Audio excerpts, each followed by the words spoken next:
Hey everyone, I'm Michael Shade. I'm 18 years old and I started a local company called Spirit Development back in 2006. I started photography about 2 years ago with a simple point and shoot, and I've since moved on to a DSLR.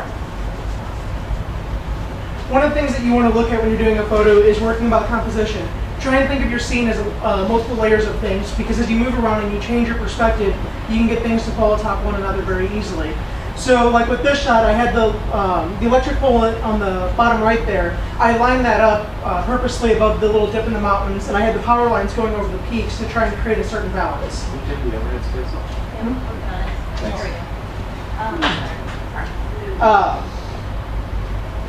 You want to try and get down and get eye level with things that people aren't used to seeing. Everyone's used to looking down at animals and children, so you want to give them a perspective that they're not used to. And the same idea is with when you're zooming. You want to walk forward instead of actually using the zoom on your camera, because you'll get a different perspective and you'll introduce something that's a little bit more unique.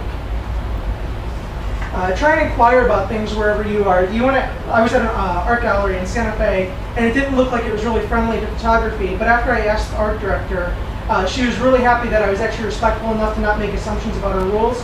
She gave me free reign over the building, and I was able to photograph anything I wanted. So instead of sneaking around the corners when she wasn't looking and taking shots, I was able to get the shots that I really wanted, and actually get some insight about the area as well. Try and form a connection with who you're photographing. This is a little boy named James that I met in St. Louis at an estate sale. After talking with his parents, I got to know him a little bit better as well. I learned about his cool temporary tattoos and his polka dot froggy there. And he really opened up about who he was. I let him try out the camera and see what it was like to be a photographer, and at the end he rewarded me with this shot to where I could really get an idea of who he was and capture that.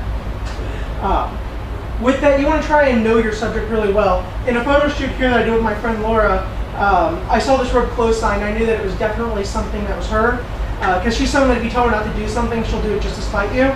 So we had to get her behind there and really get her on there. You want to make your photos connect, because it takes it from a simple snapshot to actually representing who it is, and so it takes your photography to a whole other level. Try and interpret your things. Photographers have a special eye about them, that they see things a little bit differently, and you're okay to change things. So if you see something and it's not what it really is, you can interpret it differently. This was actually shot in harsh sunlight in Santa Fe, and I ended up changing it around to bring it back and make it a little bit more reserved and poetic, because I thought that's what the feeling actually was for this mood. Don't be afraid to experiment around with things. Texturize or rip your photos up, or do whatever it is that you have to try something different. You might run across some things that you don't like, but you'll also have some happy mistakes that are pretty awesome in the end. And if you're going digital, it doesn't cost any extra to create a copy and try something again. There's a good rule in photography to put only what you need in the frame. But with that, you should keep in mind that you don't want to restrict yourself to one frame.